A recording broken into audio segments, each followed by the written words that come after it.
Hi everyone, thanks for coming. And thanks. This is the final installment of our session of panels entitled "For Palestine: Settler Colonialism and the Return of Fascism." This is the seventh and final session.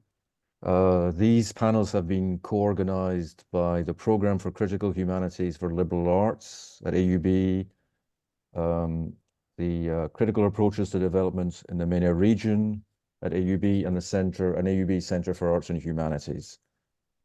Our two speakers today are Vivienne Badaan and Barnaby Raine. I believe I'll introduce both of them.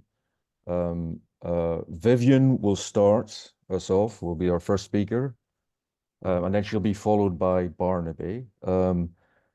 They'll both speak for about 20-25 minutes, and then we'll take questions once they've both spoken. So let me begin by introducing our first speaker. Dr. Vivienne Badaan is Assistant Professor of Psychology at AUB. She obtained her PhD in psychology from NYU in 2020. Vivienne works at the intersection of psychology, politics, and social issues, focusing particularly on collective action and social change, prejudice and prejudice reduction, gender equality, and decolonization. Vivienne's work has appeared in the Journal of Social and Political Psychology, Social Psychology Research, the Journal of Cross-Cultural Psychology, the American Political Science Reviews, and many, many other journals. So please, yes, thanks, Vivienne, and please go ahead. Thank you, Ray, for this introduction. I first want to extend my deepest gratitude to the Critical Humanities for Liberal Arts program at AUB for creating a space where we can engage bravely with solidarity with Palestine and the Palestinian people, especially at a time when pro-Palestine activism has been sanctioned across academic spaces globally. This series of panels really has been a breath of fresh air. So thank you. And thank you for having me. Today, I will be talking about Palestinian refugees in Lebanon. I will give an overview of the social, economic, and political plight of Palestinians in Lebanon, the right to return to the homeland, and activism within Palestinian spaces. I personally position myself within this topic as a third-generation Palestinian refugee in Lebanon from a working-class family, whose family's camp, Jisr al-Basha, got annihilated during the Lebanese Civil War, and as a person who grew up in Beirut outside of the camps. So my family and myself have had to assimilate into our Lebanese surroundings, mend our Palestinian accents, adopt the tongue of our Lebanese siblings, and code switch into Palestinian when we feel safe. And usually that is when we're around other Palestinians only for the most part. And this process was not because of adopting a Lebanese identity per se. It was more out of fear of discrimination and persecution that comes with being Palestinian in Lebanon. So I'll start off my intervention today with a bit about the history of Palestinian refugees in Lebanon, a bit about the social, economic, and political status of Palestinian refugees. And then I'll move on to talk about the right to return and activism within Palestinian spaces. So during the Nakba of 1948, Israelis forced and displaced hundreds of thousands of Palestinians out of their homes and their lands. The majority of the dispossessed Palestinians sought refuge in the countries that were closest to them, mainly Syria, Jordan, and Lebanon. Palestinian refugees have been well integrated in Jordan and Syria to an extent, where they have either received naturalization or have been granted their civil rights. But the situation for Palestinian refugees in Lebanon is starkly different from that in Syria and Jordan. They're considered refugees still, protracted refugees, and are subject to many restrictions under Lebanese law, including limitations on employment, property ownership, access to certain professions, and freedom of movement. Palestinians in Lebanon are largely dependent on the United Nations Relief and Works Agency for Palestinian Refugees, UNRWA, for basic services like education, healthcare, social services. And according to UNRWA, there are around 475,000 Palestinians registered on its records since the Nakba. However, more recent updates to those numbers say that around 180,000 to 260,000 Palestinians currently reside inside of Lebanon. The number is quite contested, but the point is that less than half of the Palestinians registered with UNRWA actually reside inside the country. And the majority of Palestinians who do live in Lebanon still reside within one of the 12 registered refugee camps or in informal gatherings that are around or in the vicinities of the camps. And I'm going to get to the camps later and talk in more detail about the politics, but also the structure of camps too. But in general, Palestinian refugee camps have substandard housing conditions. They're segregated from the wider Lebanese community. And these substandard housing conditions and the physical and social isolation of Palestinian refugees in their context, in the Lebanese context, amplifies this status of being transitory or transitional in the country and their segregation from the host Lebanese society as well. And of course, you know, the country has been going through one of the worst economic crises in modern history. And the Palestinian refugee community in Lebanon has especially suffered from the ongoing economic collapse since 2019. In a recent socioeconomic survey by UNRWA, they found that 93% of Palestinians live under the poverty line. And 62% of families have had to relinquish or reduce at least the number of meals that they consume each day. And even prior to the multifaceted crisis that we're experiencing, unemployment rates among Palestinians have been estimated at around 56 to 60%, with these numbers projected to have skyrocketed over the past 4 years. And the main reason behind these poor economic conditions is the severe legal restrictions imposed by Lebanese laws on Palestinians. Palestinian refugees are legally excluded from much of the formal labor force in Lebanon. Discriminatory legislation prohibits Palestinians from working in the public sector, from any unionized professions such as engineering, medicine, or law, and many skilled jobs as well. So they end up relying on seasonal and precarious employment with no regulation and no protections. They're banned from owning property, they're banned from inheriting property or giving it away, or inheritance and giving away of wealth or goods. And they are also prohibited from starting their own businesses. They're deprived from equal job opportunities, social security services. Even if they work in a position where they are contributing to social security, they are not likely to benefit from these social security services, and they don't benefit from free access to public schools and universities. And there have been some attempts, I would say, at reforming labor laws to grant Palestinians greater economic and labor rights, but these attempts have largely failed.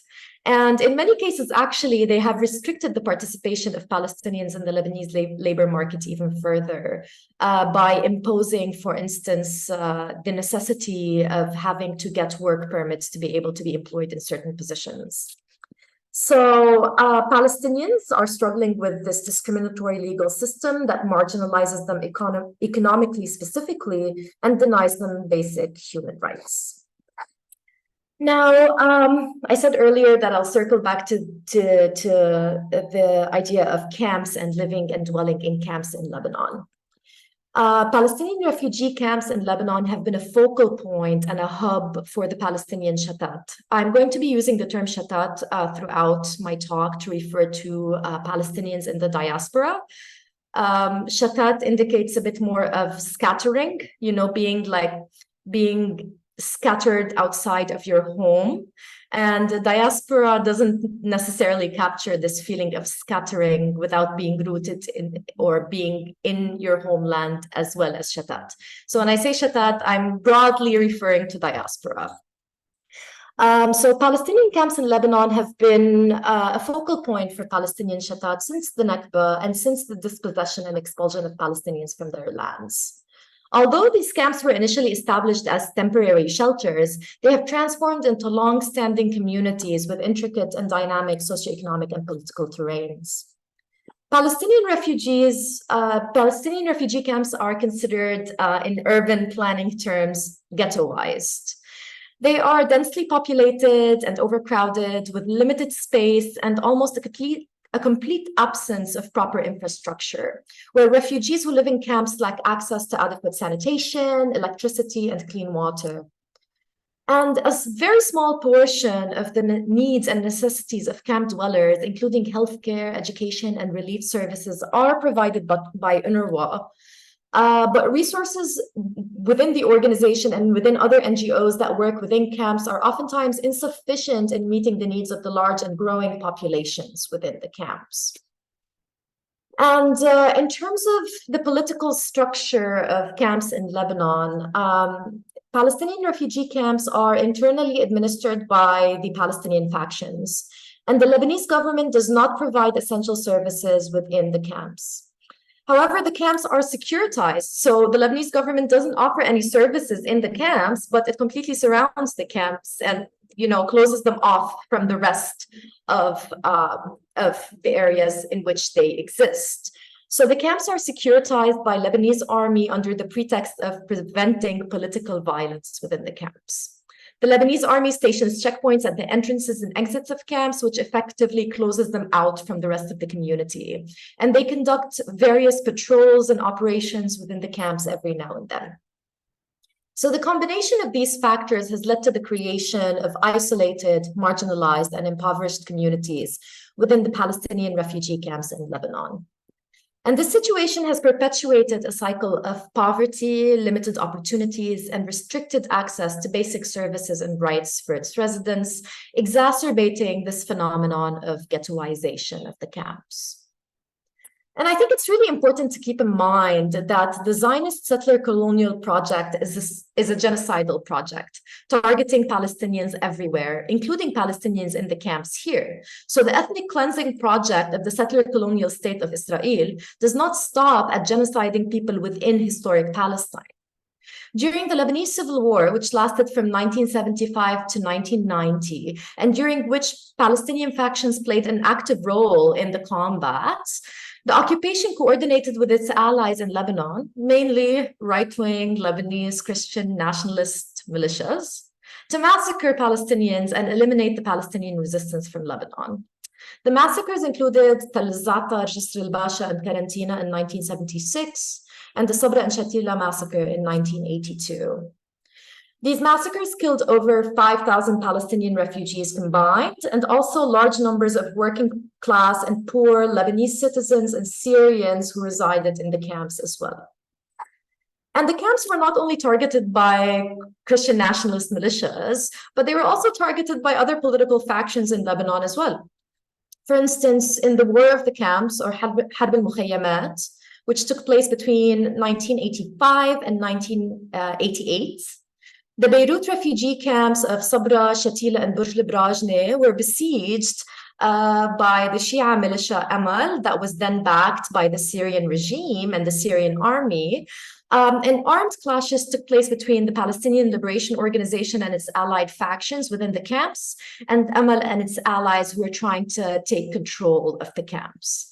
And this left an already impoverished setting even more impoverished and in complete ruins. And unfortunately, political violence in the camps did not come to a stop at the end of the Lebanese war. For instance, the tension between Lebanese groups and Palestinian refugees rose again after the Nahr al-Barid crisis in the summer of 2007. Nahr al-Barid was a series of events that involved a state of war, I guess we can call it that, between the Fatah al-Islam militant group and the Lebanese armed forces, the army. And although Fatah al-Islam was not a Palestinian group, but was a group that operated in some instances from within Nahr al-Barid camp, the repercussion on Palestinians and the surrounding Lebanese community were grave. The camp was destroyed, thousands of Palestinians and Lebanese people were displaced, and there were many deaths and casualties on both ends, Palestinian and Lebanese. And similarly, in Ain al-Hilwa, which is the largest Palestinian camp located in the city of Saida, the camp has experienced intermittent clashes and security incidents over the years. And the clashes involve, it depends on the occasion, but it could either involve infighting between various Palestinian armed factions, or between sometimes some clashes have erupted between Lebanese Islamist groups in the camp and Lebanese security forces and the army. So this brings us to the idea of having arms within Palestinian refugee camps. And the issue of arms within Palestinian refugee camps is quite divisive in Lebanese society, to say the least. Proponents of Palestinians holding arms maintain that arms provide a means of self-defense and protection for the Palestinian refugee community against potential threats, both internal and external. And given the history and historical context of systemic killing and marginalization of Palestinians, and the continued vulnerability that the Palestinian population faces in Lebanon, arms are deemed a necessity to maintain safety and to maintain the security of camp residents. However, opponents argue that the proliferation of arms within the camps can contribute to the instability and violence both within the camps and in the broader Lebanese community. And many Lebanese politicians view the presence of armed groups within the camps as a challenge to the sovereignty and internal security of Lebanon, while other groups, including Palestinians, maintain that arms are necessary for safety and in the event of Israeli aggressions on the Palestinian community. And on this point, actually, I would like to bring to the forefront a fear, I suppose, and a discussion that I've been having with a lot of my Palestinian friends, family, and comrades in Lebanon. And this is quite a legitimate fear, considering the ongoing genocide in Gaza and the continuous raids and bombardment of the West Bank, the aggression in Jerusalem, the bombardment of South Lebanon. Me, as well as many other Palestinians, are fearful that Israel would extend its genocidal violence to refugees in Lebanon, continuing its project of ethnic cleansing of Palestinians. And that could be, an exaggerated fear, but it's really rooted in a history of Israeli violence practiced on Palestinian bodies within Lebanon. So it's not very decontextualized from what could be happening on the ground. So, based on that kind of framing, we can conclude that Palestinians in Lebanon inhabit a world not ours. We're marginalized. Oftentimes we do not feel a sense of belonging, and we often long to return to the homeland. And this takes us to the idea of the right to return for Palestinian refugees. According to the UN General Assembly Resolution 109, which was passed in December 1948, shortly after the Nakba, Palestinians who were expelled from their homes by the Israeli occupation have the right to return. The practical implementation of this resolution, as with any other resolution that pertains to the Zionist entity, is completely untenable right now as it stands, and it has not been, under any circumstances, attempted at being applied. But Palestinians in the Shatat maintain the right to return as an inalienable right under international law, and maintain that the denial of this right has contributed to the protracted suffering and displacement of generations of Palestinians. For Palestinian refugees in Lebanon, the right to return is a priority and an ethos. Unfortunately, of course, as everything else, the right to return has been politicized in the country in ways that denies Palestinians their social, economic, and civil rights. The denial of citizenship or any civil rights to Palestinians born in Lebanon has been argued over historically as a means to maintain the right to return. And so on the surface, politicians who oppose granting rights to Palestinians, any rights, economic, political, social rights, claim that this is under maintaining the right to return, because if Palestinians were granted rights, they would sort of relinquish the right to return. But the true motivations behind the denial of citizenship rights to Palestinians born in Lebanon under the pretense of this right to return are multifold. And they include many reasons. I'm going to go over a couple of them. And the first one being the fear of tipping the sectarian balance of the country, considering Muslim Sunnis constitute the majority of Palestinians in Lebanon. In fact, in the early 1950s, a naturalization campaign targeted Palestinian Christians in the country in an attempt to boost the Christian population in Lebanon. Large parts of both sides of my family, actually the paternal side of my family, a lot of them got naturalized during that push for naturalization of Christian Palestinians. But my great-grandfather refused that, thinking that he was going to go back home. Thinking that really this was not a protracted situation and Lebanon was just a hub on our way to return back to our homeland. So with that push for naturalizing the Christian Palestinians in the country, that cemented the idea that there is a sectarian undertone to refusing the naturalization of Palestinian refugees here. But beyond the sectarian strife, the state of limbo that Palestinians endure in Lebanon is a sustained attempt to deny them their basic rights and continue to marginalize them and to exploit them economically, that is masqueraded as ensuring the right to return to their homeland. The Palestinian population in Lebanon is really truly systematically marginalized in all meanings of the word, gathered in densely populated, securitized, and segregated ghettos, and completely excluded from participating in social, economic, and political life in Lebanon. And on this issue, I'd like to quote a very powerful sentence that kind of like burnt in my mind when I heard it in Dr. Ghassan Abu Sitta's talk at AUB on December 8th. And he said that, and he was, of course, talking about people being forcibly displaced from their homes in Gaza over and over and having to experience this displacement again. And he said that the humiliation of becoming a refugee, the degradation that happens to the soul, has been such a part of Palestinian modern identity that it is a fate for Palestinians that is worse than death.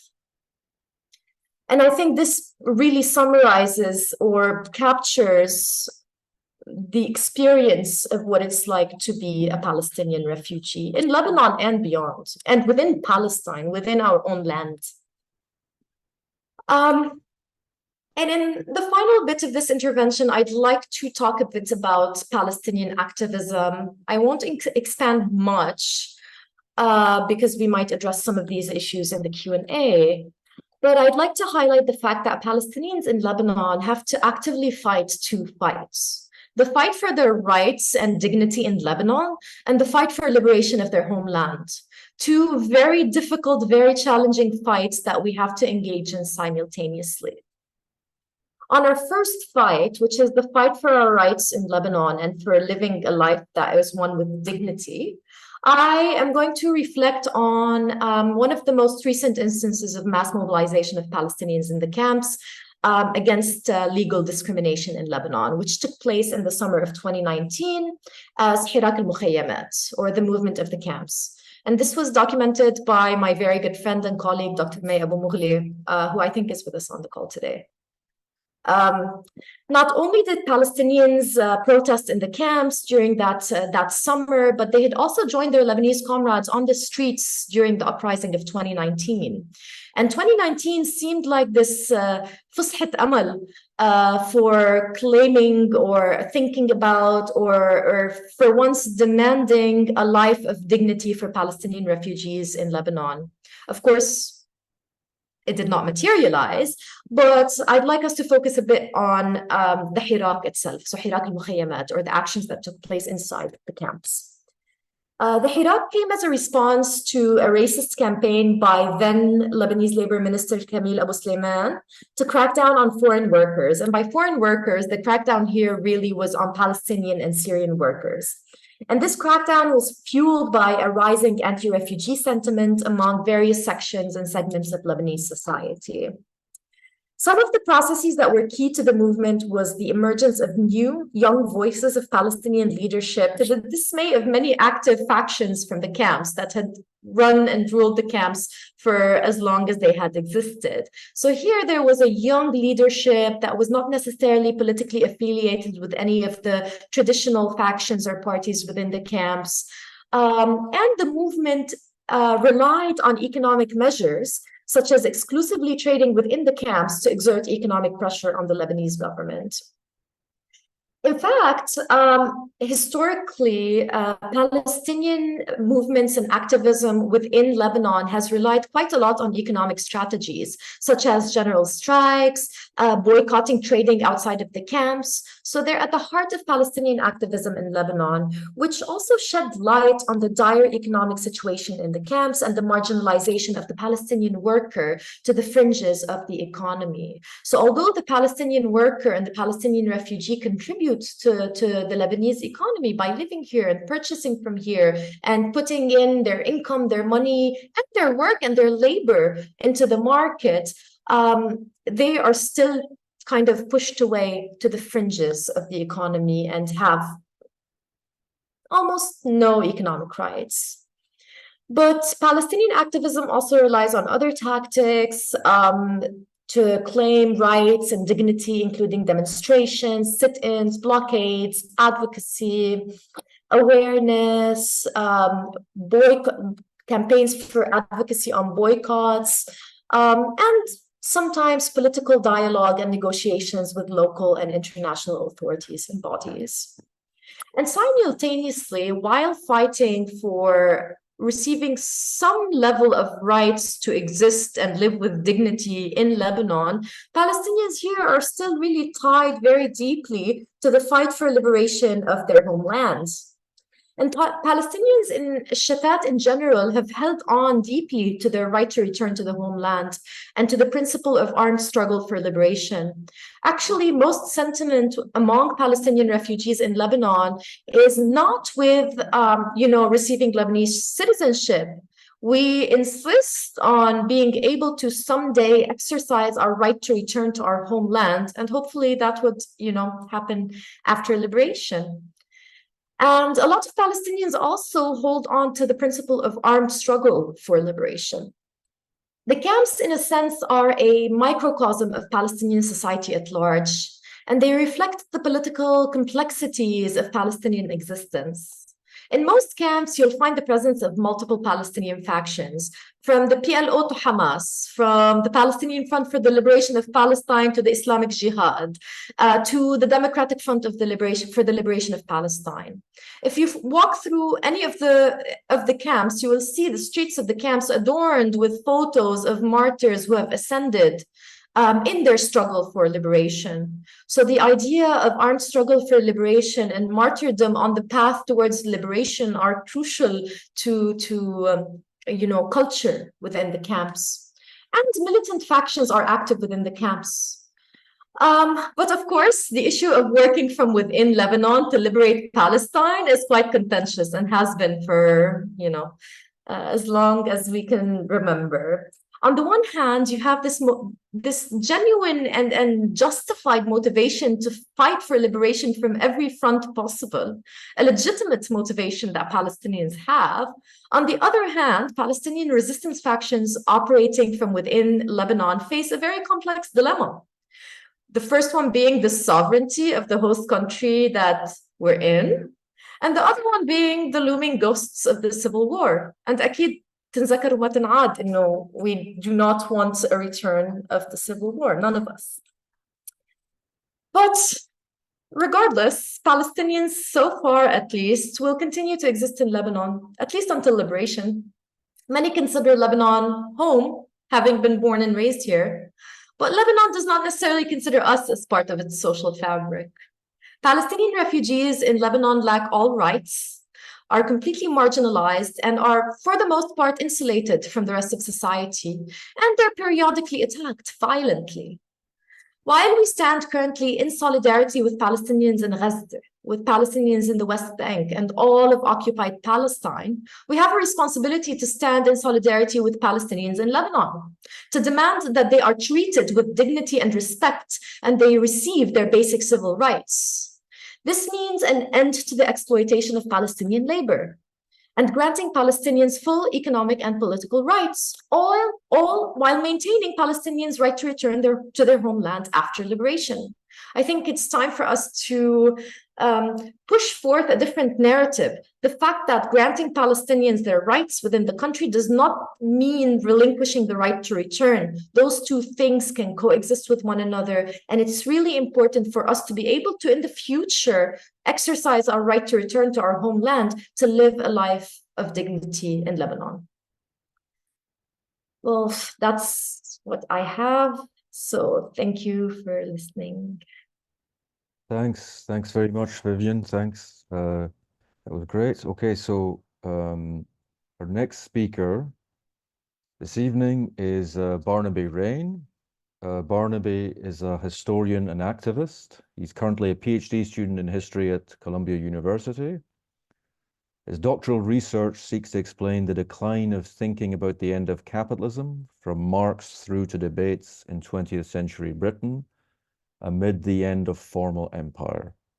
He has broad interests in the history of social theory and modern political thought, the history of the political left, and methodological questions in intellectual history, as well as theories of contemporary anti-Semitism. He is a member of the editorial collective of Salvage magazine, and his writing has appeared in The Guardian, N+1, and many other venues. So please, Barnaby, please go ahead. Thank you so much. That was a very long and generous introduction. I also have been spending the last couple of months doing very little writing of my PhD, so I hope my supervisor's not listening, and instead being involved 24/7 in the movement that has developed here in Britain. I'm speaking to you from London. I was in New York before and spent time in the movement there, but since before October 7th, I've been here in London and involved in the extraordinary movement that has developed in solidarity with the Palestinian people, which has taken over the streets of London every Saturday for weeks, not just in thousands or tens of thousands, but hundreds of thousands of people, and has become a central, perhaps the central issue of British politics, with the state pushing the police to ban the demonstrations, and fissures developing at every level of British politics. So I thought what I'd talk to you about today is the situation in the West, and then I'll say something too about those Jewish traditions that I'm part of and what I think they teach us now. So I want to start by raising our awareness, though I think everyone here already knows it, but I want to set out a strange disjuncture between a reality unfolding on the ground and the way of talking about that reality which predominates across the West, a strange kind of incongruity. So I want to begin by asking an impossible thing, which is asking you to imagine looking at the total assault now unfolding on Gaza as if, in the humanitarian frame, you knew no history, as if you saw only the here and now, and looked, as we might imagine a journalist, an ill-informed journalist, looks only at the killing fields without knowing anything of the decades-long Nakba which sustains them. What would you see if you looked at Gaza today? What did the CNN crew see when yesterday, for the first time, they were able to get in briefly without an Israeli escort and faced calamity on a scale unimaginable because the destruction was so total and so constant? What did they see? Well, they saw a state. You, this alien observer who suddenly lands on planet Earth, would see a state, the so-called state of Israel, led by a prime minister who talks of the people he bombs through a biblical analogy, Amalek, a whole people who have to be extinguished. You would see that alongside the prime minister, that state has a president who stands at a press conference in front of the world and says, we shouldn't keep talking about civilians. He says, a whole nation, he says, is his enemy. You would see a minister responsible for administering the West Bank given a special new responsibility, Smotrich, who wrote a whole plan for the West Bank, which insists that there's no possible space for Palestinian sovereignty there, and who now calls people in the West Bank 2 million Nazis. You would see Ayelet Shaked, the former Israeli minister, say that the children in Gaza are Nazis. You would see Israeli children on a fundraising video calling the people of Gaza swastika bearers. We know what we want to do with Nazis. To construct people as Nazis, to say a whole nation is Nazis, is of course to say they are deadly existential threats and they have to be got rid of. So that's the rhetoric. But I raise the rhetoric not in order to wave an angry flag about people who should be talking more nicely, but to say that the striking thing is that the rhetoric lines up precisely with the activity, with the policy. So you have claims that the people of Gaza are Amalek, that a whole nation is responsible, that they're all Nazis, that they're human animals, that they're human beasts. Those are two phrases from different leading Israeli politicians, from the Minister of Defense and a general. They're subhuman, all of them. And then you have evacuation orders. No exceptions. Everyone in the north of Gaza told to evacuate the north of Gaza. And then you have Netanyahu traveling to the United States and shopping around a proposal to both parties in the United States Congress to shrink Gaza, having evacuated its north, to shrink Gaza and resettle the north and have only the south remaining as Gaza. Then, after the evacuation order, you see Israeli politicians, the Israeli military, doing all of the things that you would expect them to do if they believed that these people were Amalek who had to be totally destroyed, doing all of the things you would expect them to do if they wanted to make this territory unlivable. You would see that they bomb homes. You would see that they bomb the places that people shelter when they leave their homes. You would see that they bomb the routes that they tell people to flee on when they leave their homes and leave their shelters and look for a safe place. You would see that the Israelis bomb power infrastructure, which is necessary to sustain life. You would see that the Israelis bomb the water supply and now talk of flooding tunnels to damage the water supply. You would see that international organizations now warn that more people may die in Gaza of disease than of bombing because the infrastructure has been so damaged. And where do people flood? Flood when they are diseased and wounded in bombing attacks and from drinking unsafe water. Where do they flood? They flood to hospitals. And so then you see, above all in Gaza, and here is the trademark of a genocidal campaign, the targeting of health infrastructure, the deliberate targeting of the places that people go to when they want to be cured and safe. You would see that over 60 ambulances have been targeted in targeted strikes by the Israelis. You would see that every single hospital in the north of Gaza has now been rendered inoperable, and the hospitals in the south of Gaza are operating at such levels that they pile 10 bodies into a single ambulance because they're under such enormous pressure, and then those ambulances are struck and destroyed. Hospitals have been bombed. More than 20 hospitals have been given evacuation orders and then bombed. You would see that Giora Eiland, a former major general of the IDF, talks of the need to cause epidemics in Gaza explicitly, openly in the Israeli press. And then you would see that the director of Al-Shifa Hospital and several of his staff are arrested and imprisoned. You would see, in other words, you would see the targeting of journalists trying to report on all of this. And then you would learn that all of these targets are not the product of homemade rockets which fire with no direction, as is the military technology that Hamas have in other factions in Gaza. Then you would learn instead from reporting in the Israeli press, from reporting in 972 magazine, that Israel has developed, through the use of artificial intelligence, a precise targeting metric so that they can know in advance absolutely everyone who will be killed, every civilian who will be killed when they launch a strike on a particular building. There are, in other words, no mistakes. And then you would hear Daniel Hagari, the IDF spokesperson, explaining, we're maximizing damage, not accuracy, in the targeting of Hamas. So here you have a situation of a state which talks about an aspiration to depopulate a territory of the indigenous people with whom it has been in battle since 1948, when in the foundation of the state of Israel, Palestinians inside the state were placed under military law. A state which has been in battle with an indigenous population since 1967, when it expanded into occupied territories, refused to relinquish them, and placed Palestinians in those territories under military law. A state which has been in battle with an occupied population since it besieged Gaza, the moment that it disengaged from Gaza, besieged Gaza and limited its food and water supply so that people in the state of Israel just 5 minutes away have a healthy diet, but people in Gaza are kept on the very verge of health, their fishing waters invaded, their lack of their access to the outside world cut off through the lack of an airport and seaport. You would see, in other words, the continuation of a strategy which aims at the strangulation of a population and now the depopulation of the territory, while the Israelis talk openly about trying to push Palestinians out of Gaza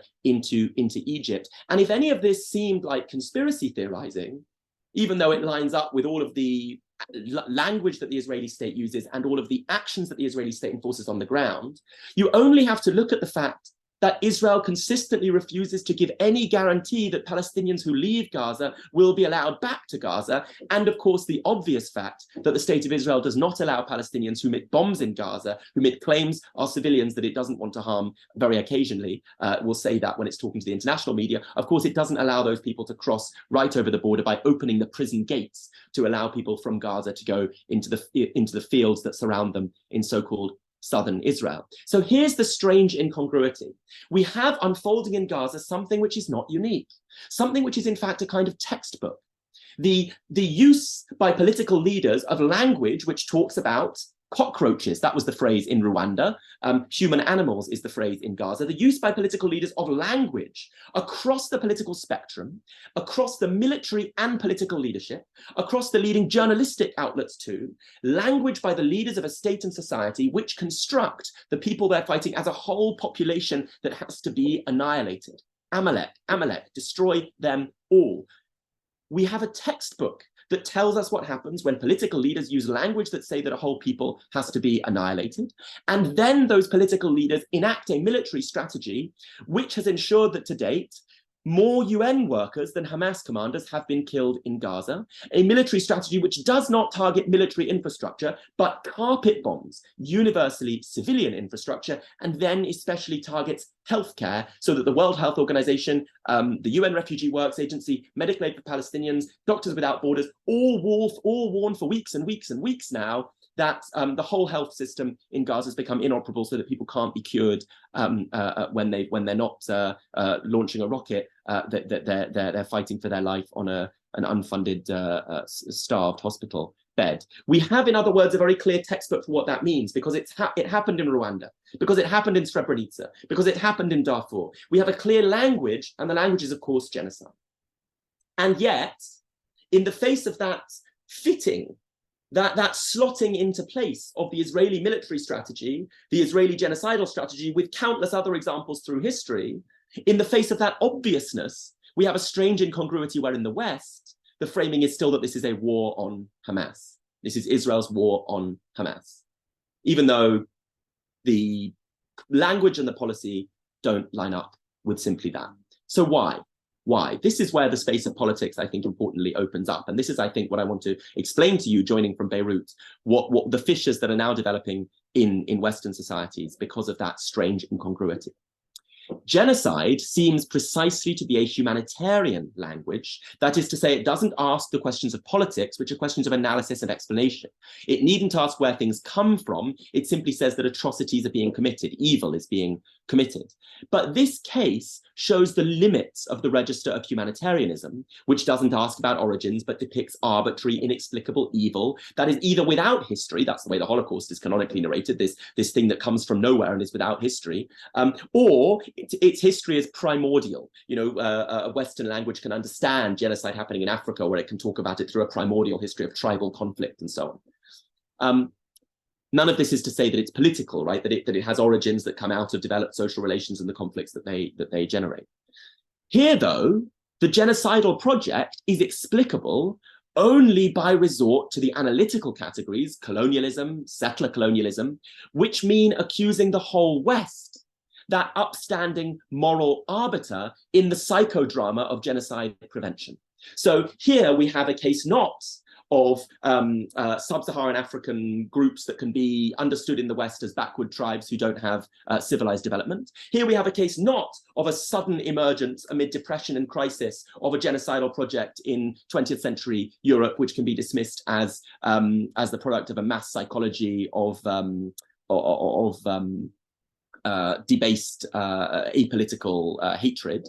Here we have instead a genocide which follows the logic of 100 years of settler colonization, in which this Zionist project, recognized by Jabotinsky in the Iron Wall, recognized by revisionist Zionists openly from the beginning, recognized more covertly by David Ben-Gurion in Plan Dalet in 1948, the Zionist project has said to the indigenous population, leave or die.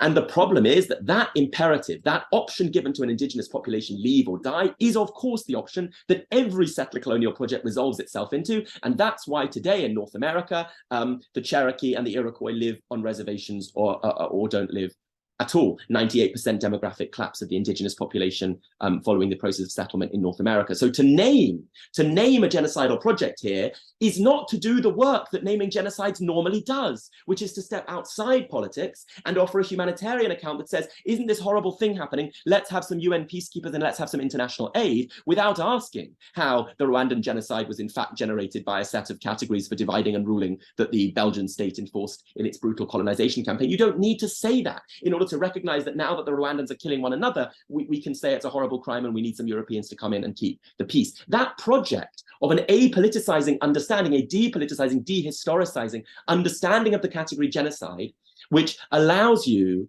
to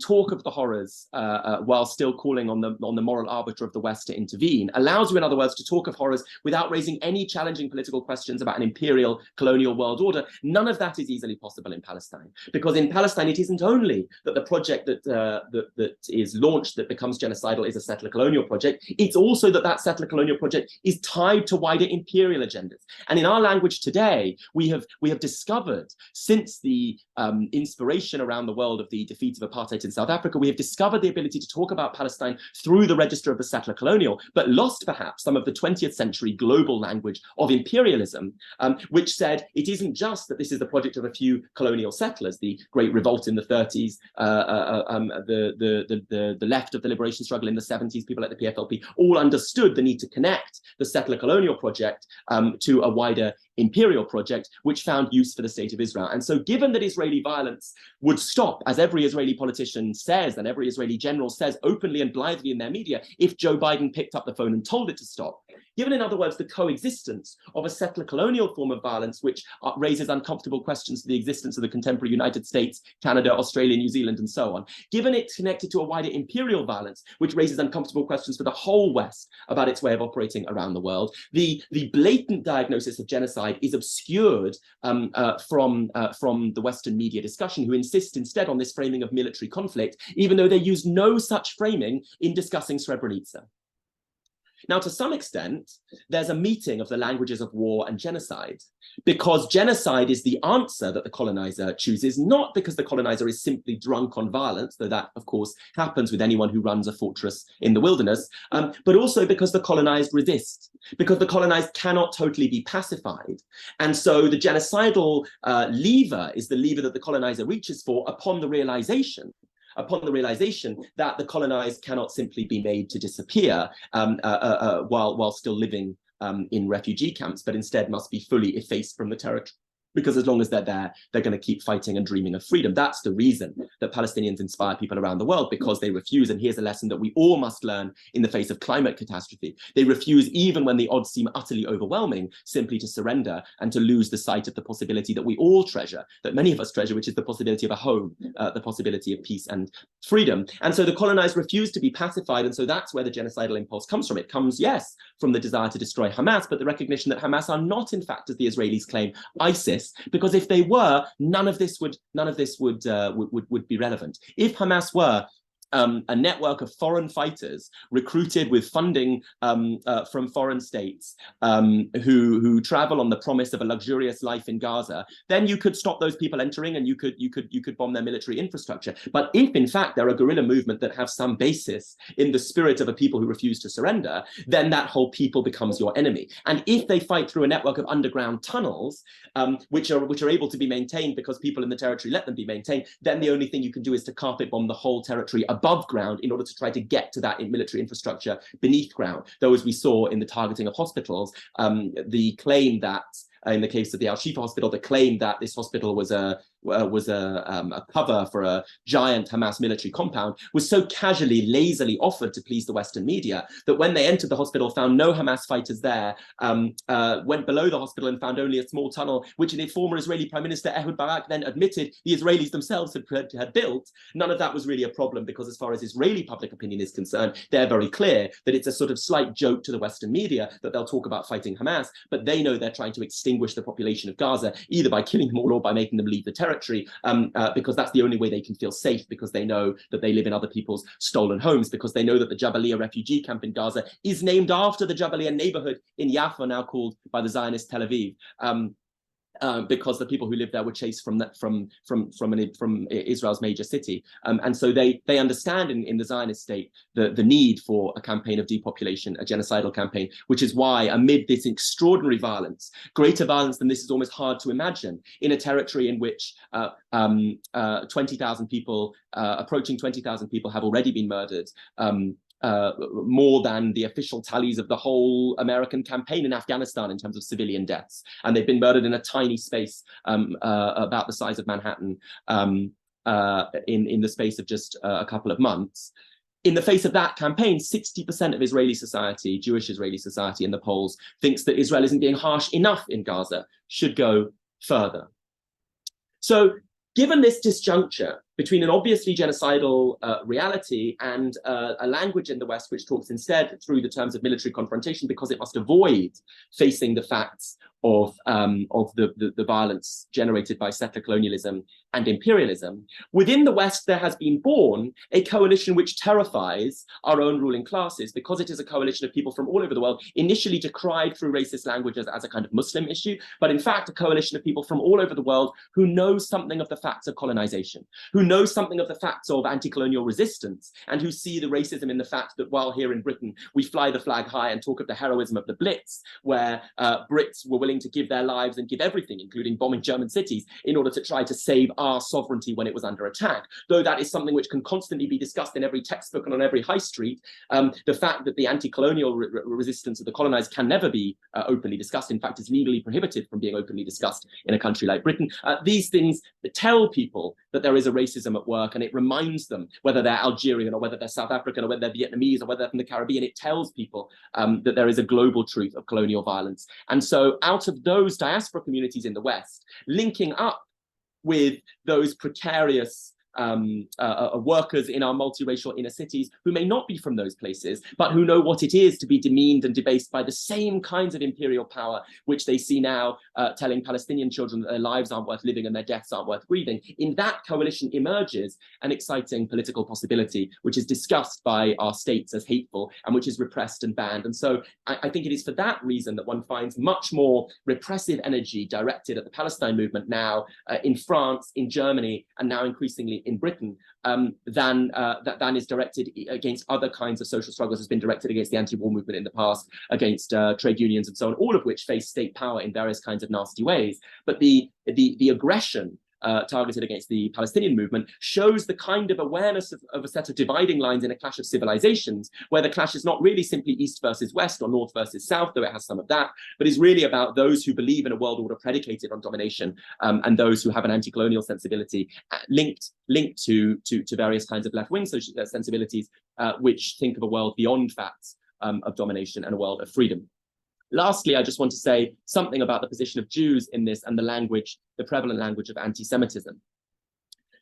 It is often the case that power defends its violence by presenting itself as protective over vulnerable populations who would be threatened by the savage hordes.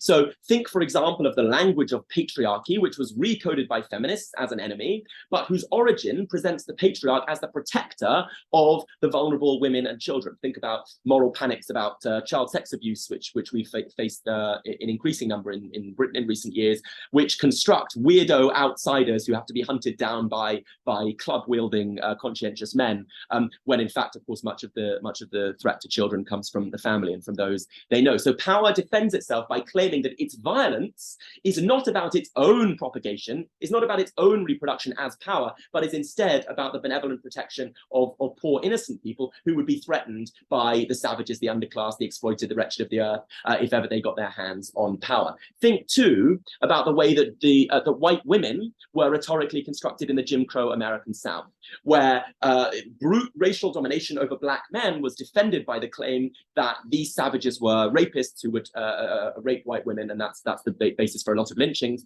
who would rape white women, and so they had to be protected. Power requires a vulnerable community which it can construct as its model minority, subject to its protection. This is, of course, the function that the Zionist state serves for American imperial interests. Even before American imperial interests were at stake, think of the crisis over Suez in 1956, where Britain and France wanted to invade to secure colonial access to the most important trade route in the world, and were able to do so, they thought, because they had a new kid on the block right next to Egypt, which would be used as a base for their planes attacking Suez, and which in fact would join the war and make it a tripartite rather than just a dual endeavor. How useful was Israel in that moment? Before that, Winston Churchill had described the British support for the Zionists as an attempt to create what he called a little Jewish Ulster, that is to say, analogous to the planting of settlers in Ireland and the keeping then of what was in the early 20th century the most prosperous part of Ireland, the industrial centre of Belfast, the keeping of that prosperous part as part of the British state through the planting there of settlers to ensure that that prosperity would remain with the British state and not in a free Irish state. That was the analogy that Churchill chose for the use of Jews to police the interests of Britain in the region. When Joe Biden stood on the floor of the US Senate and said, if Israel didn't exist, we would have to invent it, you have clarified exactly this claim. That turns, of course, Jews into a kind of cannon fodder for imperial violence. We'll plant you there as in a fortress in what we regard as the savage desert. We'll plant you there, and you will face the full violence, the full wrath of the colonized. But we'll keep funneling you money and an Iron Dome system to face that wrath, as long as you're there to support our interests in the region. Of course, what that does is turn Jews around the world into cannon fodder too, because it identifies, you know, the state of Israel uses Jewish symbols and Jewish religious language, and the very name Israel, which is the name of my people, the Zionists take and insist on a constant identification of their own state with a racial and religious group, and therefore makes that religious group vulnerable to violence and to counterattack all over the world.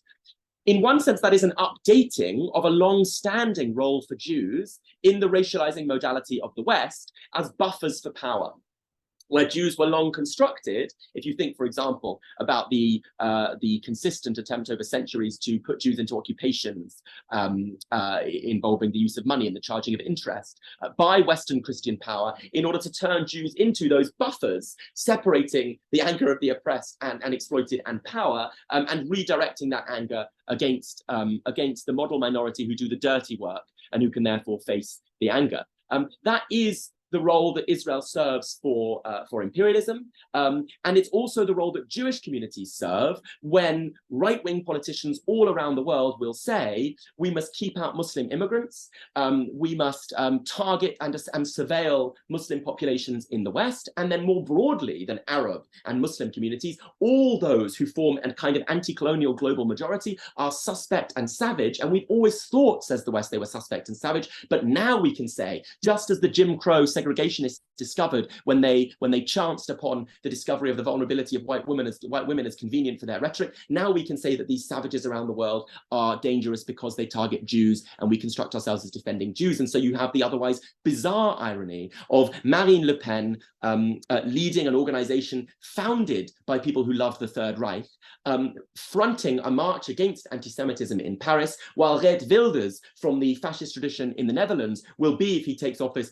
Israel's best friend in Europe, and Viktor Orban, who is actually an anti-Semite, one of Israel's best friends in Europe. Because for these people, it's not that they've discovered that they love Jews, it's that Jews now serve a highly convenient role as the model minority, the vulnerable population that can provide for them the ideal victims against whom they can they can claim as a kind of shield, who need the protection from the racialized majority of the world that they wish to target and harass. In other words, what happens in Europe is a similar kind of process to the process at the core of the very existence of the Zionist state, which seeks to make Jews into cannon fodder for the violence of Western imperialism, and which seeks to make Jews rhetorical cover for the attack on the majority of the world.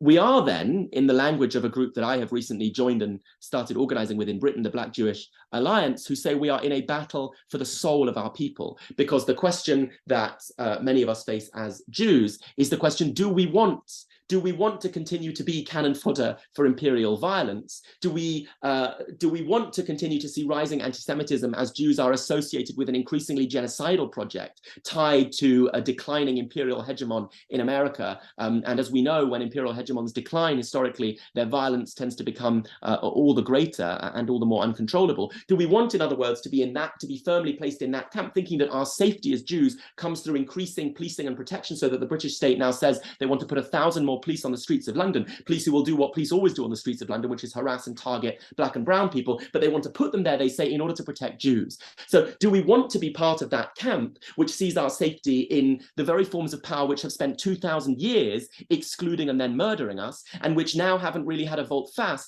but have instead decided that the most useful mechanism through which they can construct the Jews they've never liked is as this buffer to protect their own power and to allow them to target black and brown people? Or do we want to do the work that the Black Jewish Alliance is trying to do, which is to rebuild connections that say we are all racialized in different ways, all targeted in different ways, and need a politics of universal human freedom in which our safety together comes through the solidarities we build with one another and the bringing down of a world order that would slot each of us into differently racialized positions in order to allow each of us to be differently targeted. And so we find in Palestine, and I'll finish here, what I've tried to argue, and I don't think anything that I've said will be novel to anyone here, but I've tried to offer a presentation that has been increasingly apparent to me in recent months through organizing in London and seeing the coalitions that have developed, seeing the extraordinary new Jewish coalitions that have developed out of the rejection of Zionism, and also the broader coalitions of the colonized populations of the world coming together with people who trace their ancestry as white people to this country in Britain,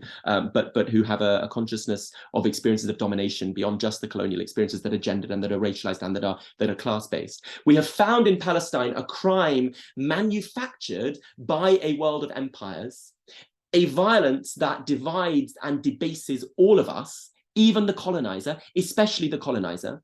And so in calling for a free Palestine, we tilt our minds and our bodies against a whole world order, a Western world order, now thankfully in crisis and decline, which has for centuries coded some for life and others for death. We tilt ourselves against that world order when we say from the river to the sea, Palestine will be free, and that is why we have to win. Thanks so much. Thank you. Thanks very much, Barnaby. Okay, we have plenty of time for questions, comments. You may also type questions if you prefer to. You can type them in the chat, and I can read them. Please go ahead.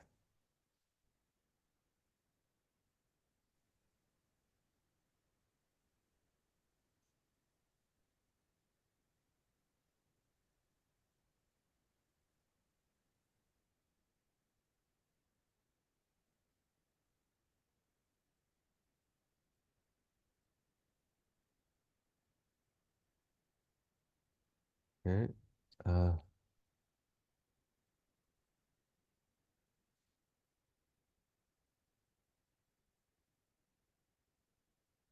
Okay. Ralia has a question. But Tom, can you unmute her? She's unable to unmute herself. Ralia, please go ahead. Hi, can you hear me? Yes. Hi. Hi, Barnaby. Hi, Vivienne. Thanks, Ray. I just had two quick questions. Well, not so quick, but two questions. One for Vivienne, which is a two-part question, but one is kind of maybe if you've had some thought in your research that you can kind of elucidate the question of what is the economic relationship basically between the Palestinian bourgeoisie in Lebanon, those who have nationalities, those who don't, with the refugees in the camp. I think there's quite a difference, and I wonder whether there's been some reflection on that point. In other words, how do you see the class relationship of Palestinians in Lebanon at large? And then one is another kind of curious question in the rise of new political organizing inside the camps that you were referring to. What is the direction of this? Is it kind of, because you started with a kind of labor analysis, so is it kind of labor organizing against piece wage work? Is it against their being made surplus and disposable, or is it along former kind of PLO lines? Is it, how does the inner situation connect with the one in Palestine? That was for Vivienne. I don't know if you want to, and then I just wanted to ask Barnaby a clarification question and make a comment. Should I do that, or should I wait for Vivienne? You can do that if you'd like. Right. I took notes on your questions for me, so I think I'm good to go. Okay. Yeah, so there was just something that a clarification question maybe for Barnaby. I don't know if I understood that you're saying that maybe the denial of genocide in Western Europe, the inability to name it, is because it can only name the humanitarian. But I was wondering whether, and if maybe I misunderstood, but don't you think that maybe humanitarianism was precisely invented to foreclose the talking about genocide in relationship to European history? In other words, that's the never again, right? Like human rights as a kind of ethical kind of ahistorical imperative, right? Contra the political one. Suddenly you have this unreconciled victim that emerges that cuts through the consensus on October 7th, right? That's the kind of the rushing to allocating it as terror and barbarism and atrocity. So it's not that talking about genocide happening in front of our faces, under our noses, is the opposite of human rights. Is that actually human rights undergirds this very denial and makes that denial possible, basically. It's kind of, unless I misunderstood, but that's what I want. Awesome. Should I get started, Ray? Yeah. Okay, thank you, Ghalia, for these really important questions. I'm going to address your first one on the economic relations between the Palestinian bourgeoisie in Lebanon and then Palestinians who are, working class or, Palestinians who reside in camps. And I have two thoughts on this, and that's where I guess I position my analysis. The first one being, all struggle is class struggle, right? So first and foremost, it's really important to put that to the forefront and understand how the Palestinian bourgeoisie, like the Lebanese bourgeoisie, like the Syrian bourgeoisie, contribute to the continued marginalization and exploitation of the Palestinian worker. So I think that the relation is quite clear. It's also very important to situate historically the fact that the Palestinian bourgeoisie, be it those who have acquired Lebanese citizenship or those who haven't, have been able to, for the most part, leave Lebanon as well because of greater access to resources, greater access to wealth, and the capability of being more mobile. So we're in a situation where the people technically who are stuck in Lebanon are workers who predominantly live in the camps for the most part, and others who decide to stay have decided to stay because they are economically well equipped and wealthy enough to lead a life of dignity. So I think that class is at the heart of all of this. And when I alluded to some of the massacres that occurred during the war, a lot of Lebanese folks and a lot of Syrian folks also live in primarily Palestinian refugee camps. And the way in which these camps are organized are based on class. So the Palestinian and Lebanese folks who do live in the camps are lower class or working class Lebanese and Syrian folks. So in terms of aggregation, at least in urban spaces, this aggregation tends to be class-based too. Yes, they are Palestinian refugee camps, but they are workers' camps as well. And on the second point, which is the direction of new organizing, I mean, there were some labor undertones to the organizing. It was quite horizontal. It was not very rooted in the traditional parties within the camps. The extent to which that organizing was capable of flourishing beyond the Hirak al-Mukhayyamat is an open question. I have not done any research on it personally, and on Hirak and the continuation of Hirak, although it's something I'm very interested in. But what I can reflect on is in instances like the one we're living now, where we're seeing a I think what we're looking at is people reverting back to existing political spaces and existent political frameworks and parties under this time of existential threat, right? So I feel like the room for, or the capacity for organizing beyond the existent political frameworks for Palestinians is hindered by a massive existential threat that everybody is experiencing right now. However, I'd also like to reflect on, so after Hirak al-Mukhayyamat, if we are to look at Palestine also and see how the resistance was organizing in Palestine and how the resistance was coming together loosely in ways, not necessarily, so you had people from different factions organizing with one another, creating collectives, especially within the West Bank, and fighting together as opposed to opposing one another, shows us that there is this kind of wish or dynamic or trajectory of going towards or stepping away at least from the parties that traditionally run the Palestinian political space. Thanks, Vivienne. Barnaby?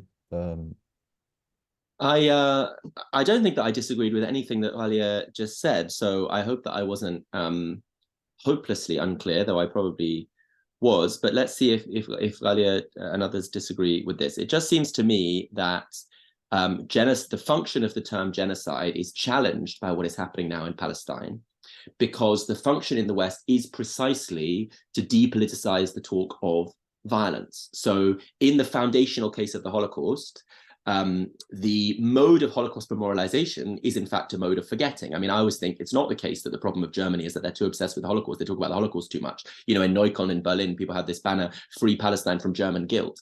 Actually, I think the problem is they don't talk about the Holocaust enough, because they talk about singular atrocity that came out of nowhere, landed from the heavens, or perhaps was part only of a singular historical arc of the 2,000-year persecution of Jews, and of course don't talk canonically about the relationship between, you can think about sort of three obvious clusters: Germany's own imperial and colonial history, and above all the Herero genocide, some of whose protagonists then end up as protagonists in the Holocaust, the vicious and violent reaction against Bolshevism, in which in Eastern Europe, the paramilitary bands that form and the Freikorps that form in Germany to smash the revolution of 1918 and to murder Rosa Luxemburg and Karl Liebknecht become the originators of the violence that becomes Nazi violence. And of course, the language of scientific racism, where Hitler is borrowing from a very good recent book on this. Hitler is borrowing from American laws, Jim Crow laws,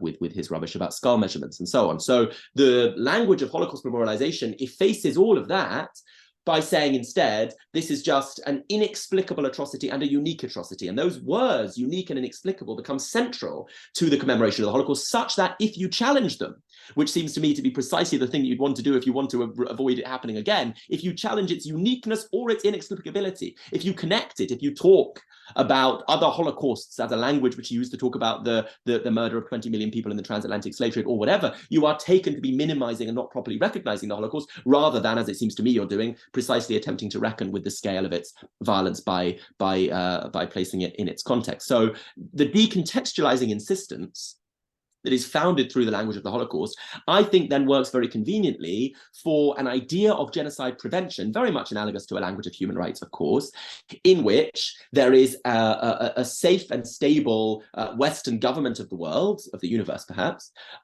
which can be called in to challenge any miscreants who are like badly behaved children who enact violence because they don't understand the rules well enough or don't respect the rules well enough. That's the language of genocide prevention in international conventions, in which, you know, it's something that Black and brown people do, or that Europeans do in moments when they sort of lose touch with all history, which is how the dying embers of Yugoslavia are understood, how the Nazis are understood, how, you know, Stalin is understood, where it's a product of an age of dictators in which Stalin and Hitler are both monomaniacal, megalomaniacal individuals. So I think that the language of genocide is precisely an attempt to step out of history by naming a crime against humanity. And even the category humanity says this is something so general. This is not a product of class struggles or of imperial struggles or whatever. And the problem is that when we name what happens in Palestine as genocide, we mean precisely to connect it to a settler colonial logic, which of course is connected to other genocides in North America and so on. But I think that challenges the use of the language of genocide, what I take to be the prevalent use of the language of genocide in the West, which is depoliticizing. That's what I was trying to say. And I may be wrong that the prevalent language of genocide is depoliticizing, or that naming it in, I don't think I'm wrong that naming it in Palestine necessarily challenges the depoliticizing imperative, because the point is, it's not like you can not ask any questions about colonization and colonialism, but see that what's happening in Gaza is manifestly a project linked to a genocidal intent. They say it and then they do it. It's hard to deny it. You can't do that, because in asking the question, where does it come from? So immediately you're faced with the facts of a decades-long, century-long project of settler colonization, that you can't efface the political. And I think that's why we have instead the insistence on imposing a different framing on what's happening in Gaza, a framing called war, a framing of counter-terror, which gets imposed to understand genocidal projects that are inconveniently genocidal. Ghalia, did you want to respond, or no? Okay. There's a question from Rana. Please go ahead, Rana. Yeah, thank you. Thank you for the organizer. Thank you, V and Barnaby. My question is to Barnaby, as someone who is on the ground, and you said that you've been in New York and London. What's new this time? Why the protest? Why we have hundreds of thousands of people on the street? This is not the first war on Gaza in the last 15 years. Maybe definitely the scale is totally different. And I definitely realized that this is the hard work of organizing since decades that has just been materialized at the moment. So specifically why I'm interested in this question is to know how sustainable are these solidarity ties that appeared on the streets. So I really would like to have your opinion on that. Thank you. I think it's a very, very good question. I want to say three things immediately. First, that things in politics often appear to come from nowhere from people who aren't watching that closely, which is to say, we've seen the most enormous mobilizations for Palestine all over the world. Now, I can speak as someone who's been involved for about 10 years or more than that, in Palestine Solidarity Organizing in Britain, and can tell you that we have a strong national infrastructure in Britain of Palestine Solidarity work. And every time, when in 2009 and in 2014, Israel engaged in its assaults on Gaza, there were enormous protests, very significant protests, involving possibly over 100,000 people on the streets of London, and a series of university occupations all over Britain where people sat in and protested. So there are histories that are being tapped into here, and histories that were established in the 70s and 80s by the PLO's global outreach. And of course, part of the problem in recent years has been the absence of anything like the PLO as a legitimate broad-based liberation movement that can give leadership and direction from Palestine to a global solidarity campaign.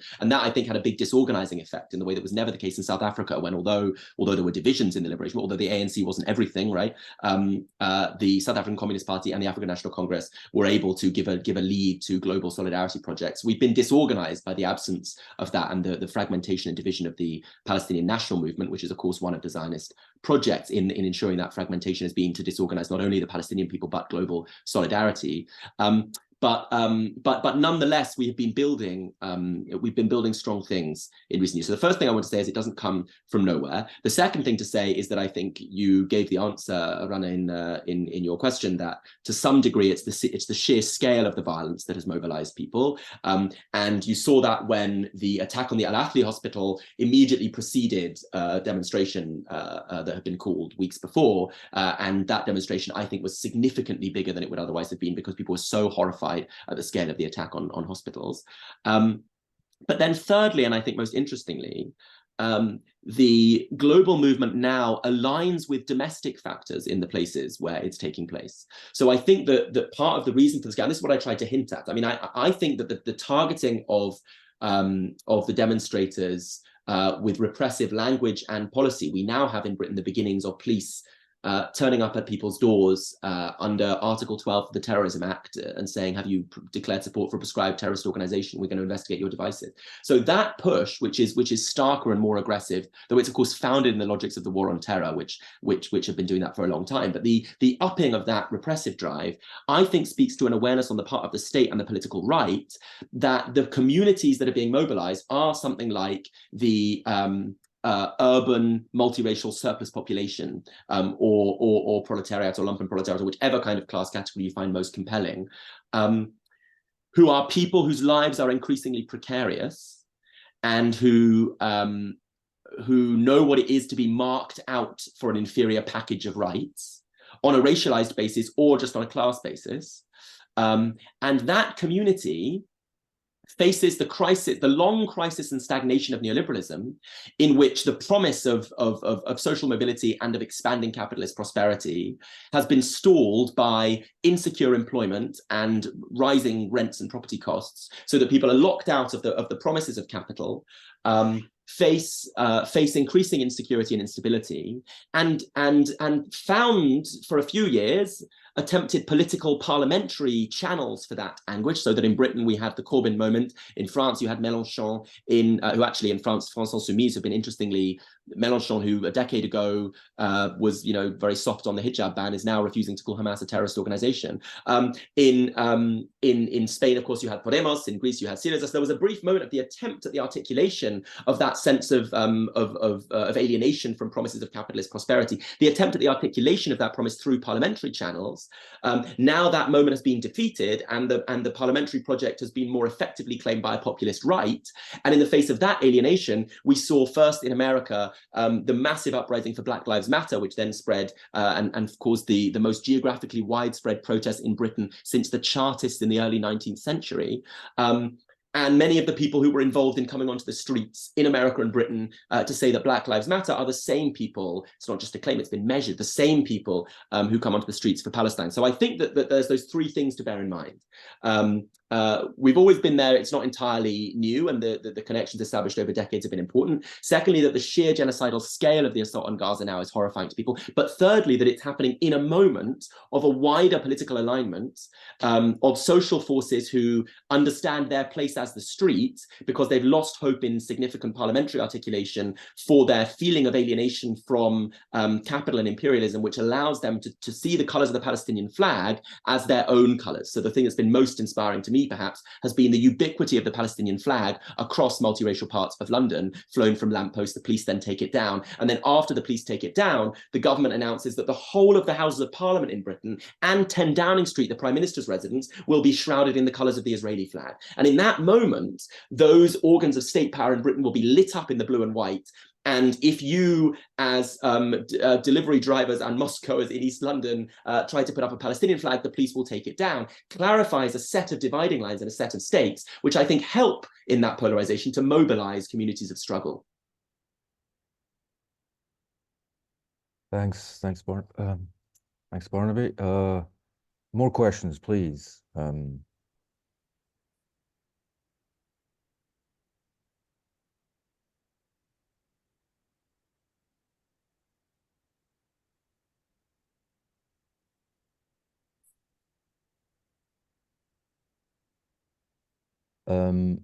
Yeah, well, go on, Rima. Go on. I think she You're needs to be muted. unmuted, Tom. Yeah. Can you Go hear me ahead. now? Yeah, go ahead, Okay. Rima, go. Great. Thank you so much, Barnaby and V. This was really great. I mean, I have a comment more than a question, but or maybe I'll formulate it as a question for V. The issue of the division between Syrian refugees in Lebanon, Palestinian refugees and our political movements, but also in the political movements, the Palestinian political movement that is more, of course, that has a longer history and that is more established. In times like this, especially when we think about, I mean, we tend to overlook in our discussions the fact that many Palestinians are also, I mean, refugees from Syria. So Syrian Palestinians who came to Lebanon, and we know of the tension in the camps, but also outside. And then there's another layer of tension with the Lebanese society. And you know, as you rightly point out, labor is at the core of this, especially since the financial crisis became more acute. So thinking about organizing, you know, it's been very difficult to bring all these different movements together. But I'd like to hear what you think about this from your experience in the camps. And I had another question for Barnaby. Again, not more of a rhetorical question. I mean, we've seen the great solidarity across the world, really. I mean, the streets from people, workers, people of color, people who've experienced all sorts of discrimination, exploitation, etc. Yet we've seen major failures on the left and thinkers on the left. And from big names to movements who claim to be a renewal movement, and you've seen probably the statement a few days ago. So I mean, again, I don't know. I'd like to hear from you how you reflect on this moment of failure on the left to organize at a time of, you know, as you say, a crisis of capitalism, neoliberalism. You know, what we entitled this series "A Return of Fascism and the Rise of the Far Right." Yet we see that the streets are way ahead of leftist organizations or even thinkers in many cases. Many of whom we would have thought would know better, especially on the question of Palestine. Mainly those in the US, I think. We've, you know, yeah. I won't mention names, but I'm sure you know who I have in mind. Thanks.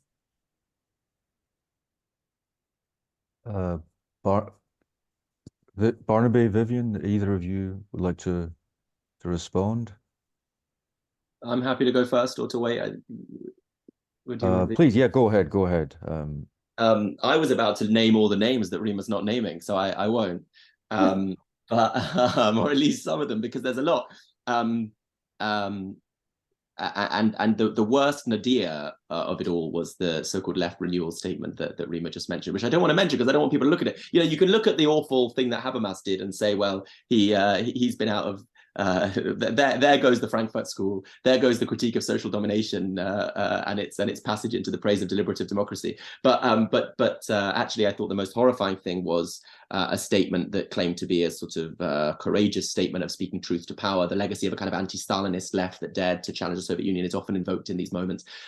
Speaking the truth to power, even when it's inconvenient, and which included a claim in these snide terms that that Palestine becomes the moral issue of our age, much as apartheid South Africa was for its age. And this is apparently something that we ought to regret. This is something that we ought to sort of sneer at and look down on. And of course, the great moral imperative is being raised in the need to condemn Palestinian resistance, which, by the way, you need no help doing. As I say, if you don't do it in the place that I'm speaking to you from, then you're actually breaking the law.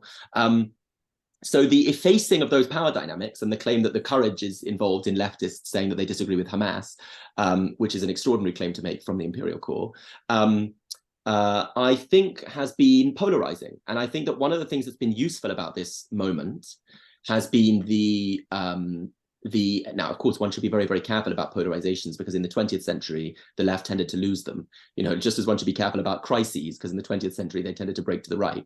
But I think that there has been a division. It's been very interesting, for example, to see the very different responses to this moment of Bernie Sanders and Jeremy Corbyn, who are two people usually discussed as utterly analogous. And I've always thought there was an important difference between them, because Bernie Sanders' politics of late, this isn't where he always came from, but was forged entirely around the discussion of economic questions, isolated from wider questions of not just imperial, but social violence, slowness to talk about race in America and so on. Whereas Jeremy Corbyn learned his politics when he was sent on a gap year because he failed his exams to Jamaica, and it was the middle of the Rodney riots, and he started reading Walter Rodney. And so he comes from a political tradition that I think has been much more promising. And I've been sharing lots of platforms with him in Britain, and seeing overwhelmingly Muslim school students walking out of school and giving him such a rapturous, adoring reception. So there has been a division that has taken place between those on the left who understand their place as the attempt to carve out a space of acceptable life within a reality of social domination for a demographic traditionally excluded from that space of acceptable life. This is the project of social democracy and always has been. We want to affirm that the question is, do you want to abolish those hierarchies of class and status and power which constitute capitalist society, or do you want to affirm your place within those hierarchies as workers within the nation, which was so central to the project of social democracy? And so I think that dividing line, do I want to create a space where people in Britain can get decent healthcare, which they don't have anymore because it's been smashed over the last decade? And if that means building broad national coalitions which say F off to people in Palestine or to refugees drowning in the Mediterranean, these two issues, the question of migration and the question of Palestine, have been so culturally and politically aligned. Do we want to say we will shaft an underclass in order to provide a space of protection for an increasingly thinning proletarian population in terms of stable employment and so on, or even not articulating it through employment, but through the provision of a social wage and public services? Do we want to protect that group and avoid any association with an underclass that we can shaft in order to protect that group? Or do we have a more universalist politics? That's always been the dividing line on the left. And so, and indeed, if the shafting of those below takes place, it's also connected to a kind of reverence for those above. So social democratic politics in Britain long had its dividing line on questions like the monarchy. You might think that's not a very relevant live political question. Who cares if there's a few German parasites in a palace from a mafia dynasty? But in fact, whether you are willing to doff your cap and bow to them formed the first political controversy of Jeremy Corbyn's leadership of the Labour Party when he refused to bow to the Queen. Because the question is, do you want to affirm the place of poorer people within the hierarchies of the nation and of empire, or do you want to bring down those hierarchies? And I think the clarification of that as a dividing line on the left between a politics of social democracy and something else that I might call communism, or you might call socialism, or whatever you want, I think that has been profoundly important, because in this moment, the division has taken place in a way that has brought many, many people to what I would call our side. And when, for example, one of my colleagues at the media organization I sometimes work at boosted a Twitter attack on two women, one of them from Gaza, who put pictures of paragliders on their clothing and attended demonstrations, and keen to police the boundaries of an acceptable left within the imperial core, he said, of course, we must condemn people putting pictures of paragliders on their clothes because they're inspired after years living in an open-air prison. The police then investigated those women, and those women have a court date. I mean, they could go to prison. And the horrified reaction against that from large numbers of people on the street who understand the dividing lines in very different ways from the question, are we acceptable or are we extreme, who understand that we will always be extreme if we care about universal human freedom in the imperial core. That, I think, has been an encouraging development. But I would take this dividing line not as anything surprising, but as the continuation of the, I mean, here I can sound very like a cliche. It's just the continuation of the pattern set when in 1918 Social Democrats ordered the murder of Rosa Luxemburg. I mean, it is that.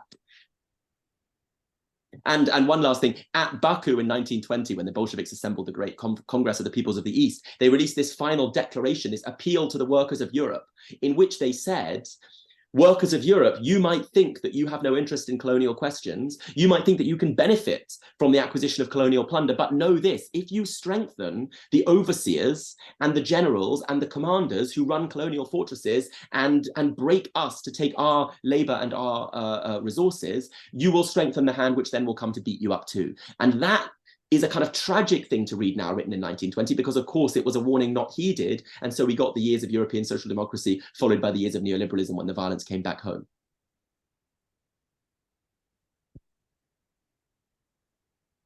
Rima, do you want to to follow up, or okay? I think we're at the end of our time. Yes, I think this is probably a good point to close at 6:35, unless anyone has any final comments or questions. I just wanted to address Rima's question. Of course, sorry, Vivienne. Please go on, please.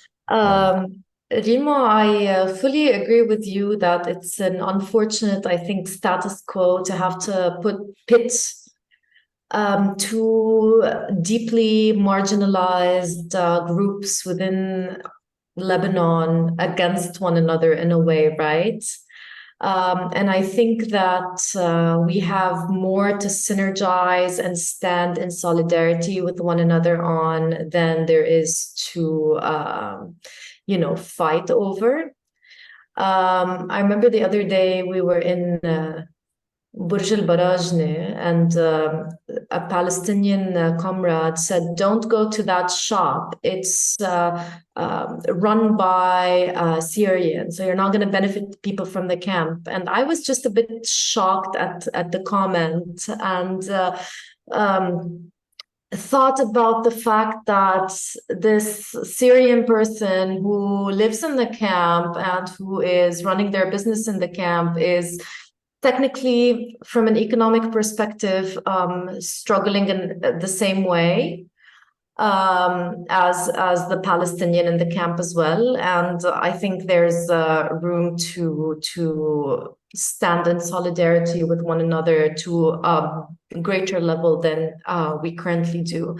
Now, it's also important to just keep in mind that, for instance, like Palestinian affairs in Lebanon are run by one organization and different governmental bodies. Syrian affairs in Lebanon are run by different international bodies and a different set of governmental practices and legislation.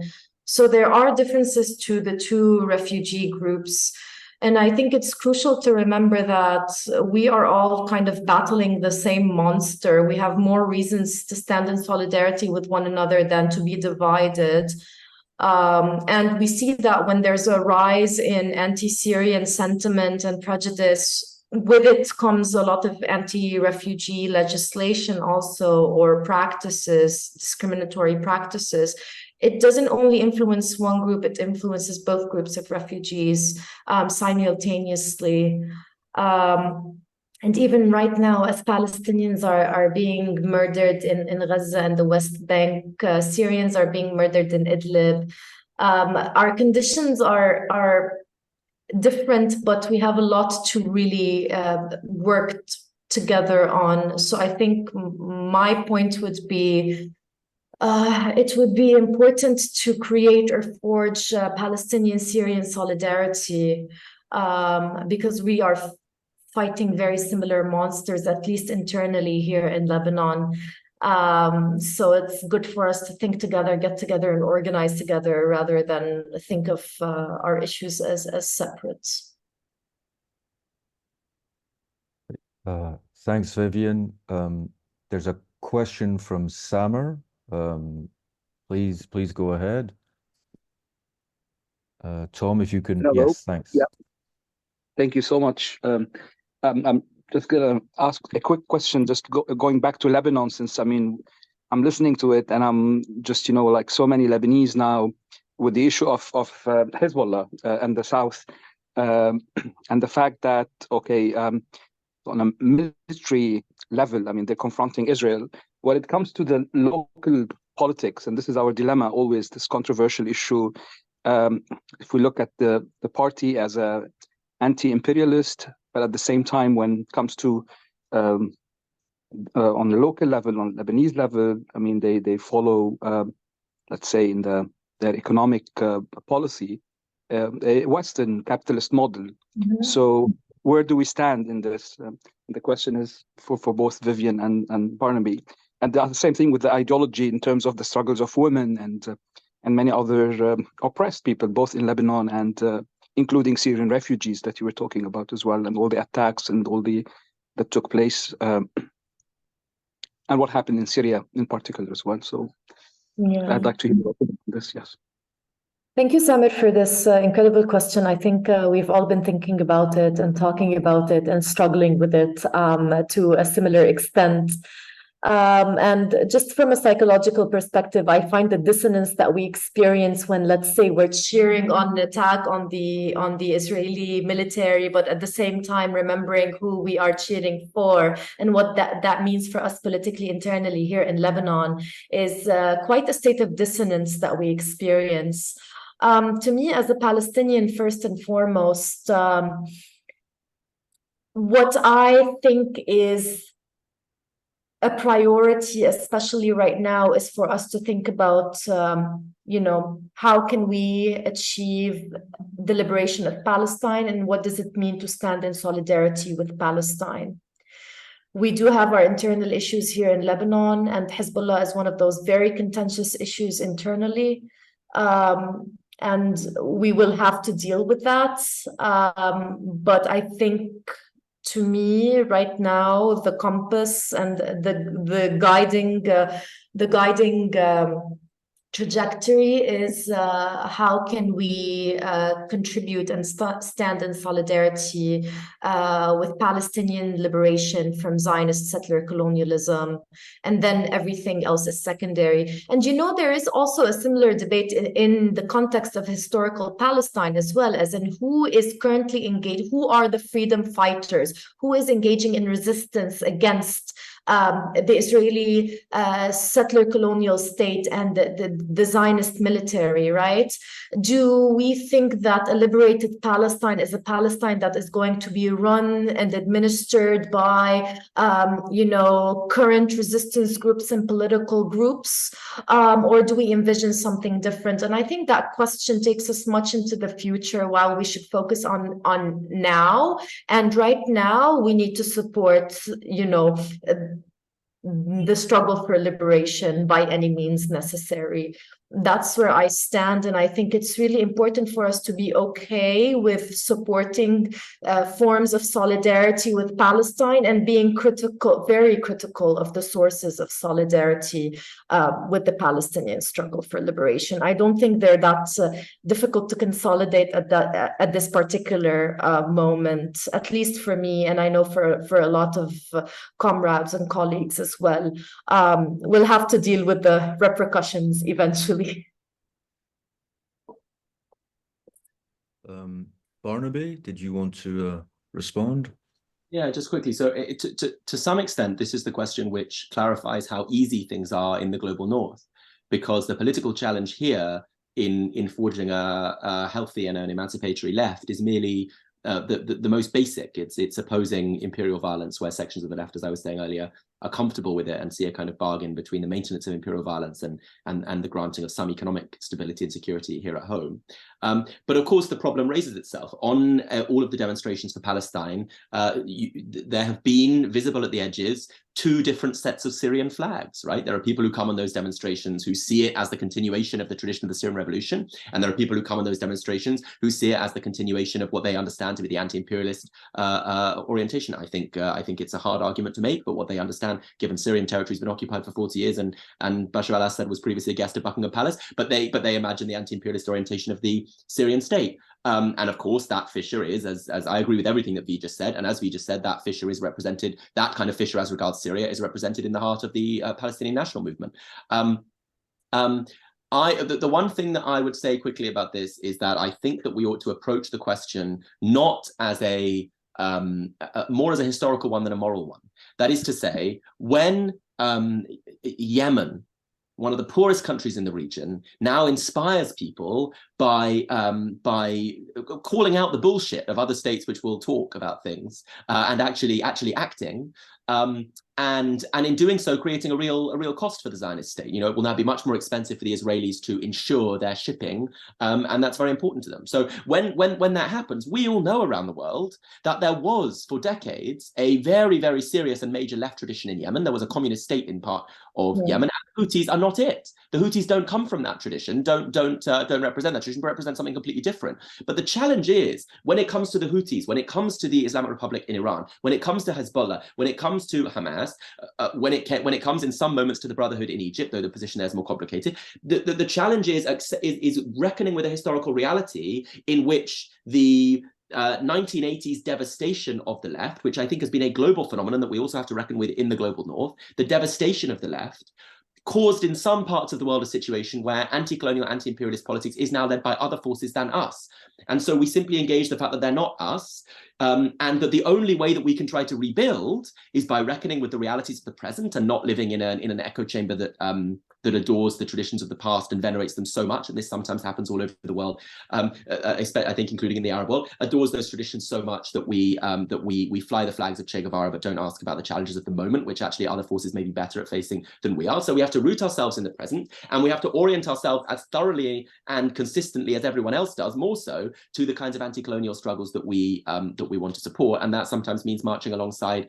Trotsky said, "March separately, strike together."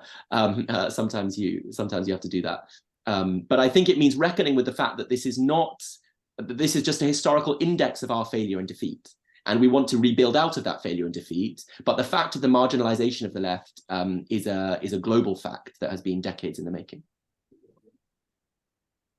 Thank you. Militarization of the left too, so you know. Yeah, absolutely. Any further questions or comments? I don't want to jump the gun again and kind of call things to a close prematurely, but no, okay. I don't think I see anyone else's hand up, so okay, it might be, yeah, this time it might be a good point to conclude. Thanks very much both to Vivienne and Barnaby for two truly excellent presentations and wonderful discussion. And thanks to everyone for attending. And this is the final panel event of this semester. But I think Rima, correct me if I'm wrong, but I think there are plans to continue this in the new year, and we'll be advertising the next series as soon as details have been finalized. So thank you very much, and good night to everyone. Thank you. Thank Thanks, you. bye.